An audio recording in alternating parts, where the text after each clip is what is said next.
One Piece, the First World. If there was ever any doubt, One Piece Chapter 1138 ensured that elbaf is one of Oda's best arcs, and had quite easily the best start to any arc in the entire series. One Piece Chapter 1138 saw Oda go over the Harley texts, which is the book that's been passed down from generations in the land of the giants. The Harley texts were first mentioned by none other than Jirul, and now, Oda has gone on to reveal major pieces of information from the Harley, courtesy of Nico Robin, the archaeologist of the Straw Hat Pirates. One Piece Chapter 1138 saw Robin translate the entire Harley, and it is safe to say that the fans have had their minds blown already. What Harley text has to say about the First World. A massive war was fought. The sun god Nika appeared.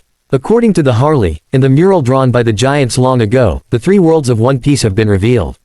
The first world existed long ago, and as was revealed in the story already, this world existed before even the Void Century. The first world's exact time period isn't known. But, if things move in cycles, then the first world could be about 1600 years ago, given that 800 years ago was the Void Century. During the first world, it appears that the One Piece world was quite modern. There appear to be giant buildings and power plants, along with factories. It is highly likely that this world was incredibly vast and that many large continents existed during this time period, since the world hadn't been sunk at all.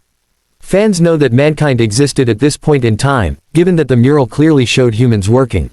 These humans are referred to as slaves in the Harley texts. It is believed that flames engulfed the land during this time period. This could be literal, as in the world was covered in a sea of flames, or something figurative and more along the lines of the world had discovered an ancient power source, the Mother Flame. Given that Vegapunk already clarified that the world of One Piece had its own sun long ago that powered up everything and the usage of which was mind-blowing, this is like what the myth implies here. Our world has already been destroyed twice, according to the Harley. Jirul the Harley also clearly mentions the humans of this time period grew greedy and gave into their desires. They touched the Forbidden Sun. This Forbidden Sun could very well be the Mother Flame or the final product of the Mother Flame that Vegapunk wanted to create. Humans gained a lot of power during this time, and rose greatly in the world. It is likely that slavery became widespread during this time in order to create more Mother Flame, which is something that the text indicates as well. The enslaved people, who suffered greatly, wished for relief and the sun god appeared. This is very important, as Vegapunk mentioned in the Egghead arc that the wishes of the people give rise to devil fruits.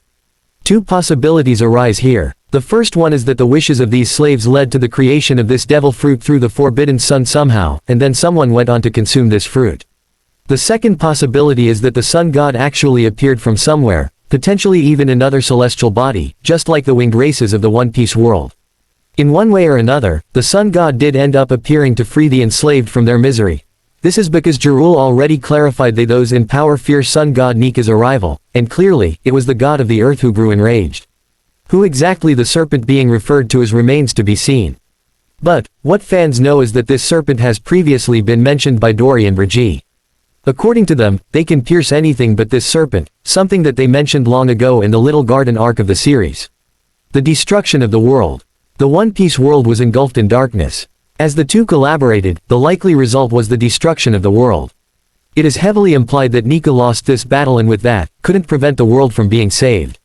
The world was covered in darkness and has since then not seen the dawn. How exactly Nika died isn't known. What fans know clearly is that Nika fought these two monsters and died. The final line of the Harley reads, "They would never meet again." This implies some sort of eternal separation, likely caused by death itself, and could mean that the sun god Nika's dream wasn't met and the people of the world were left longing. After this time period, fans don't know what exactly happened to the earth god, or the serpent of infernal flames. These two are still a mystery to this day.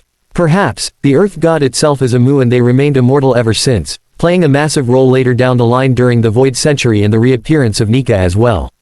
Or, the earth god could have been reborn like Nika as well, which could then have led Saint Nerona Amu to become it. As for the serpent, it is unclear who this is referring to, but fans will most likely find out more about it soon. The world then heads to the second world, which is where Joy Boy was born, and fans know that the 20 kings united to fight the ancient kingdom, which itself could be a remnant of the first world, especially knowing that the first world was technologically advanced.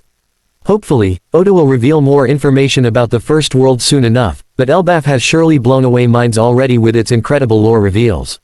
Fans can't wait for more such content from Oda later down the line in this arc.